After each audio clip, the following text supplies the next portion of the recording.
All right, you guys, today we are going to talk about fertilizers. We're going to talk about soil building and plant health and converting your dirt into soil. So what is fertilizer? Like, I always thought fertilizer was like a dirty word because I associated it with like chemicals. So like, just to eliminate any confusion, fertilizers can be organic, natural, non-chemical.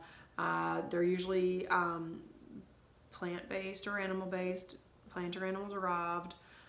So fertilizer just refers to a material that's added to your soil. Sometimes it's added like as a foliar spray, so like to your plant tissues, but mostly it's added to your soil at the base of the plant where the roots are to increase fertility. You're just supplying it with nutrients. It's nothing weird or gross. It's good. Your plants will thank you. You will thank yourself. Pat yourself on the back.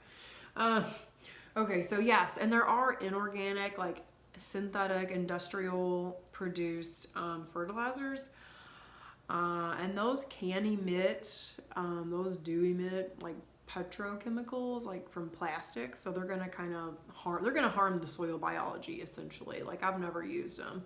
They do leach toxins into the soil, unfortunately. Okay, so let's talk NPK. All right, so these are considered the three like macronutrients needed for your optimal vegetable growth. Okay, so they have a rating system. It's 3 numbers separated by dashes, NPK. So essentially, like an example, you might see on a fertilizer 10-10-10, right? So these numbers represent a percentage of the nutrient per 100 pounds of material. Okay, so like so if it's a 100-pound bag, you're going to get 10% nitrogen, 10% phosphorus, 10% potassium, NPK. However, if it's a 50-pound bag of material and it's labeled 10-10-10, you're only going to get like 5% in 5% nitrogen, 5% phosphorus, 5% potassium, or potash. A lot of people call potassium potash. So basically, like, yeah, a 100-pound bag would give you the full 10% of the nutrients. The 50-pound bag would only give you 5%.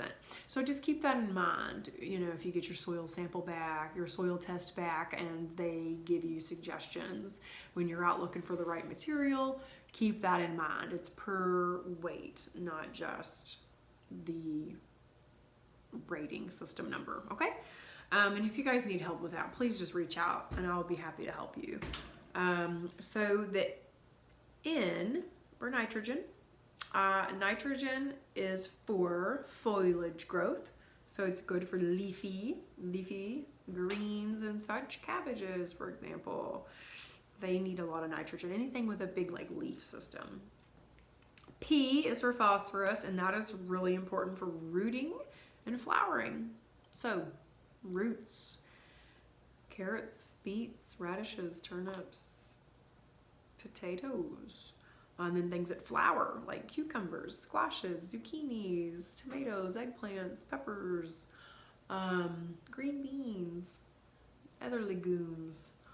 And then the potash, the potassium, the K, is just really good for overall health and rigor, as is lime. And we'll get to a lime module as well a little later. But you do need it. You need all 3 of these for like big, strong, rigorous, healthy plants that are going to produce well. You're going to have prolific yields, good yields. And so, you know, if you have like weak or small plants, they're going to be more susceptible to diseases, to pests, to low yields. You know, your vegetables, they also won't be as colorful or as flavorful if you don't properly fertilize them. So they're going to look small and kind of shriveled, and they're not even going to taste as good. So let that be motivation to keep on your fertilizer heels. So, okay, like your micronutrients, like zinc and boron, magnesium, copper, like the need for the micronutrients kind of like depends on the plant and the environment, like pH, fertility, absorption. So they can come in the form of like soluble salts, but only certain labs test for those again. So it's not like a huge concern. But I will say that a lot of your organic fertilizers already contain micronutrients. So that's good. Like for example, well, let me just say this. Let me just use this comparative analysis. So like with, you can get by with like a smaller quantity of fertilizer if it has a higher analysis, like the numbers have a higher analysis than those with the low numbers. So like in other words, 5 pounds of 10, 20, 10 would give you the same nutrient value as like 10 pounds of 5, 10, 5. That's confusing. Ask me if you have questions about that. So, okay, so because organic fertilizers are like made from natural ingredients, like they're gonna have lower concentrations of the micronutrients of the NPK. So you'll need like a larger amount. But they do contain all those other nutrients and micronutrients, so that like they feed like the plant and the soil. So that's really good too. If you're using synthetic fertilizers, you should supplement anyway with like some kind of organic matter or compost, manure, because you need to maintain your soil health. Spruce.com is a really cool source, and that's where I got this, but they're a really great source for other information on growing.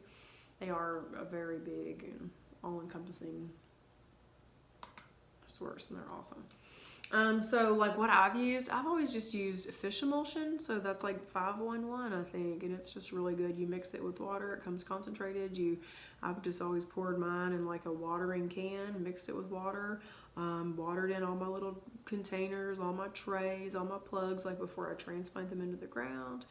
I've used composted chicken manure. That's what I used for a lot of years. Now it's kind of got a low, NPK reading too. Wood ash is amazing for potassium. So if you have a wood burning fireplace or stove, save the ashes. Throw in the char. I've used calcium before when I was dealing with blossom end rot on like my flowering plants, like my tomatoes and peppers and stuff. Calcium helps reduce blossom end rot. Blossom end rot is a calcium deficiency. So, and I've used the pelleted lime and the powdered lime. And we have a module on that, so don't you worry. I've made homemade potting mixes, and then I use that pro mix as well. And then I've also done like cover crops and straw mulch, which we're going to get into as well. So those are all good things for your like your soil biology. Yeah, your soil web. It's all good for that.